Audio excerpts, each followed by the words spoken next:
हनुमान जी की प्रेरणा से कैसे बदली एक साधारण व्यक्ति की किस्मत। जब जीवन एक ही रेखा पर थम जाए, जब सपनों के पंख कट जाएं, जब इंसान भीड़ में होते हुए भी खुद को अकेला महसूस करने लगे, जब हर कोशिश असफलता में बदलने लगे, जब भरोसा अपनों पर से डगमगाने लगे और जब दिल की गहराइयों से यह आवाज आने लगे कि अब कुछ नहीं हो सकता, तब यह समझ लीजिए कि यह अंधकार की अंतिम रेखा है।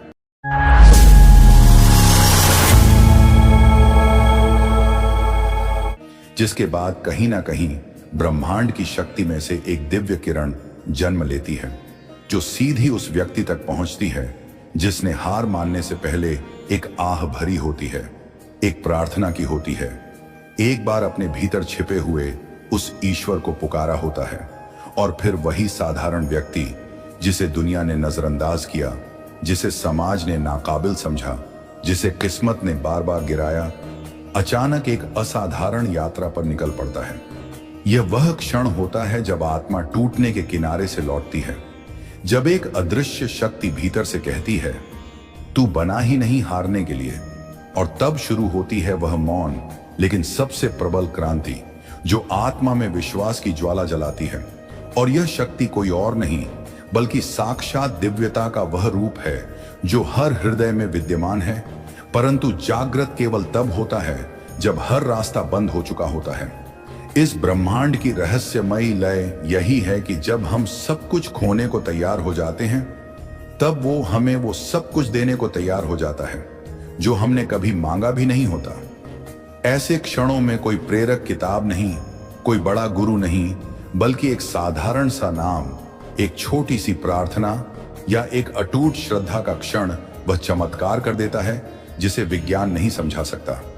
और तब हनुमान जी का नाम, श्री कृष्ण की गीता, राम का स्मरण या शंकर की शरण, किसी एक मार्ग से वह ईश्वर स्वयं हमारे जीवन की बागडोर थाम लेते हैं। तब न कोई असंभव शेष रहता है, न ही कोई बाधा अपरिहार्य। फिर जीवन की वही लहर जो एक सीधी रेखा पर ठहर गई थी, एक बार फिर गहराइयों से उठती है। और इस बार वह हमें डुबोने नहीं बल्कि ऊपर उठाने के लिए आती है। और ऐसी ही एक सच्ची और दिल को छू लेने वाली कहानी है राजस्थान के झुंझुनू जिले के एक छोटे से कस्बे नवलगढ़ में रहने वाले अर्जुन तिवारी की, जो एक साधारण परिवार से था। न घर में कोई संपत्ति थी, न बड़े सपने देखने की आजादी, न ही जिंदगी को बदल देने वाला कोई मार्गदर्शक। उसके पिता श्री गोविंद तिवारी एक साइकिल रिक्शा चलाने वाले सरल व्यक्ति थे, जो रोज सुबह 5 बजे निकलते और रात 10 बजे तक रिक्शा खींचते, तब जाकर महीने का राशन आता। मां जानकी देवी गृहिणी थीं, जिनकी आंखों में हमेशा यह चिंता झलकती थी कि कहीं बेटे की पढ़ाई बीच में न छूट जाए। अर्जुन 3 बहनों का इकलौता भाई था। घर एक किराए के कमरे में था जो बारिश में टपकता और गर्मियों में तपता था। स्कूल की फीस भरने के लिए कभी मां अपनी साड़ी गिरवी रखती तो कभी पिता रिक्शा रात में भी चलाते। अर्जुन पढ़ाई में न तो सबसे होशियार था और न ही सबसे कमजोर, लेकिन उसके भीतर एक सपना था कि वह एक दिन सरकारी अफसर बनेगा, अपने पिता को रिक्शा खींचने से मुक्ति दिलाएगा, बहनों की शादी करेगा और मां को एक अच्छा घर देगा। उसने कई बार प्रतियोगी परीक्षाओं की तैयारी की, एक बार बीएड की परीक्षा में शामिल हुआ, लेकिन फॉर्म भरने के लिए 2 दिन तक काम करके पैसे जोड़े, किताबें उधार ली और आधी रात तक एक दिए की लौ में पढ़ाई करता रहा, क्योंकि घर में बिजली अक्सर नहीं आती थी। लेकिन जब परिणाम आया तो वो 1 नंबर से फेल हो गया। उस दिन उसका दिल टूट गया। वो छत पर गया जहां रात के अंधेरे में चांदनी भी फीकी लग रही थी, और उसने ऊपर देखते हुए कहा, भगवान, मैं बहुत थक गया हूं, अब मुझसे नहीं होगा। अर्जुन को ऐसा लग रहा था कि उसने जो सपना देखा वो भी गरीबी की तरह टूटने वाला है। लेकिन कहते हैं कि जब इंसान हार मान ले तब भगवान खेल में उतरते हैं। अगले दिन सुबह वो बहुत देर तक सोया रहा, लेकिन 10 बजे के आसपास आंख खुली और जाने क्यों उसका मन बेचैन था। वह बिना कुछ सोचे अपने घर के पास स्थित एक पुराने उपेक्षित हनुमान मंदिर की ओर चल पड़ा। यह मंदिर उसके मोहल्ले के अंतिम छोर पर था, जहां वर्षों से कोई दर्शन करने नहीं गया था। मंदिर जर्जर था, दीवारें टूटी हुई, पर हनुमान जी की मूर्ति अब भी उसी तेज और उग्र मुद्रा में विराजमान थी, जैसे हर संकट का सामना करने को तत्पर हों। मंदिर में बैठे एक बुजुर्ग पंडित ने अर्जुन को देखकर मुस्कुराते हुए कहा, बेटा, तू यहां क्यों आया है? अर्जुन ने चुपचाप सिर झुकाया और आंखों से आंसू बहने लगे। पंडित जी ने उसके कंधे पर हाथ रखा और बोले, बेटा, हारने के लिए पैदा नहीं हुआ है तू। ये जीवन परीक्षा है और जब तक हनुमान जी का नाम साथ है, कोई लड़ाई हार नहीं होती।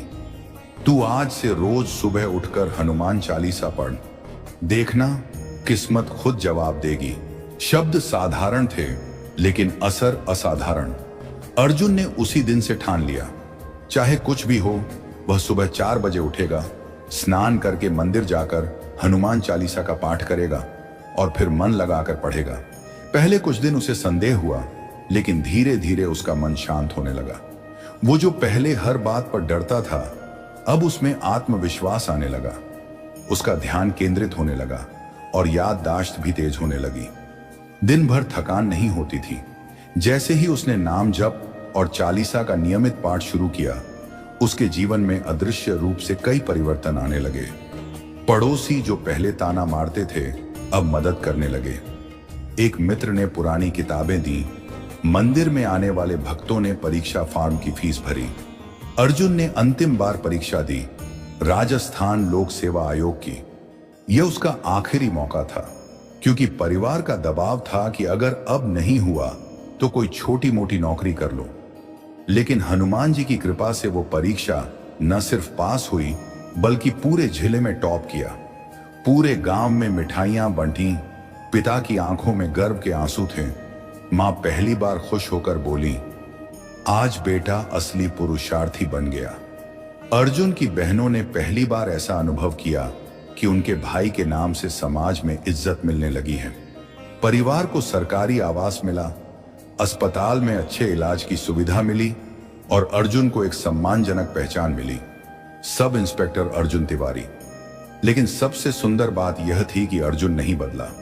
वह आज भी हर मंगलवार सुबह 4 बजे उठकर उसी पुराने मंदिर जाता है, जहां अब मरम्मत हो चुकी है, लोग आने लगे हैं, और वहीं बैठकर हनुमान चालीसा का पाठ करता है।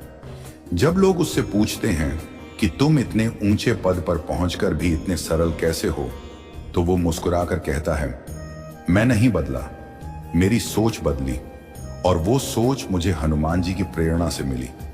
आज अर्जुन न केवल अपने परिवार के लिए, बल्कि अपने गांव के युवाओं के लिए भी प्रेरणा बन चुका है। वो हर रविवार को युवाओं को मुफ्त कोचिंग देता है और हर नई क्लास की शुरुआत हनुमान चालीसा से करता है। वो बताता है कि अगर जीवन में कुछ असंभव लगे तो हनुमान जी का नाम लो, तुम्हारे भीतर वही ऊर्जा जागेगी जिसने संजीवनी पर्वत उठाया था। वो कहता है कि हनुमान जी सिर्फ संकट मोचक नहीं, वो प्रेरणा मूर्ति भी हैं, जो इंसान के भीतर सोई शक्ति को जगा देते हैं। अर्जुन की कहानी इस बात का साक्षात प्रमाण है कि एक साधारण व्यक्ति अगर श्रद्धा, समर्पण और नियमित साधना के साथ हनुमान जी की प्रेरणा को आत्मसात कर ले, तो वह न केवल अपनी तकदीर बदल सकता है, बल्कि समाज में भी उजाला फैला सकता है। अर्जुन जैसे लोग हमें यह याद दिलाते हैं कि ईश्वर को पाने के लिए चमत्कार की नहीं, चरित्र की जरूरत है। और अगर भक्ति सच्ची हो तो हनुमान जी जैसे देवता भी साधारण भक्त के जीवन को स्पर्श करके उसे महान बना देते हैं। यही प्रेरणा आज हजारों युवाओं को मिल रही है, क्योंकि अर्जुन जैसे लोग अब YouTube पर, सेमिनार में, गांवों में जाकर यह बताते हैं कि हनुमान जी को सिर्फ संकट मोचन मानकर संकट में याद मत करो, उन्हें अपना मार्गदर्शक बनाओ। उनका नाम तुम्हारे भीतर ऐसी ऊर्जा भर देगा कि किस्मत भी तुम्हारी मेहनत के सामने घुटने टेक देगी। अर्जुन का जीवन यह सिद्ध करता है कि कोई भी व्यक्ति कितना भी साधारण क्यों ना हो, अगर वह हनुमान जी की प्रेरणा से अपने भीतर की शक्ति को पहचान ले, तो वह खुद को बदल सकता है और अपने पूरे परिवार की किस्मत बदल सकता है। अर्जुन जैसे लोग यह उदाहरण हैं कि चमत्कार मंदिर की घंटियों में नहीं, बल्कि उस मन की श्रद्धा में छिपे होते हैं जो हनुमान जी को सच्चे मन से पुकारता है। हनुमान चालीसा की हर चौपाई केवल एक भजन नहीं, एक ऊर्जा है, एक मंत्र है, एक ऐसा दिव्य आदेश है जो इंसान को आलस्य, हीन भावना, डर और असफलता से उठाकर एक योद्धा बना देता है। और जब अर्जुन जैसे लाखों लोग उस ऊर्जा को आत्मसात करते हैं तो उनका जीवन ही नहीं, उनकी पूरी पीढ़ियां बदल जाती हैं। ऐसे कई लोग हैं जिन्होंने हनुमान जी के 21 मंगलवार व्रत से, सुंदरकांड पाठ से या मात्र रोज 15 मिनट की चालीसा से अपने जीवन की दिशा ही नहीं, दशा भी बदल दी है। कोई आईएएस बना, कोई व्यापारी, कोई संगीतकार, कोई लेखक, सबका एक ही सूत्र रहा, हनुमान जी की प्रेरणा। क्योंकि वह केवल संकट में रक्षा नहीं करते, वह संघर्ष की शक्ति भी देते हैं। वह भीतर की आग को जलाते हैं जो आदमी को अपनी असफलताओं से लड़ने की हिम्मत देती है। अर्जुन की तरह ही जब आप भी एक बार हनुमान जी से जुड़ते हैं तो आपको न सिर्फ मार्ग मिलता है, बल्कि हर मोड़ पर एक अदृश्य हाथ भी महसूस होता है जो आपको गिरने नहीं देता, जो थाम लेता है जब दुनिया छोड़ देती है। और यही है हनुमान जी की सच्ची कृपा, प्रेरणा बनकर जीवन को रूपांतरित करना। अगर आपको यह वीडियो अच्छी लगी हो तो लाइक करें और चैनल पर पहली बार आए हैं तो चैनल को सब्सक्राइब जरूर करें। जय श्री राम जी, जय हनुमान जी।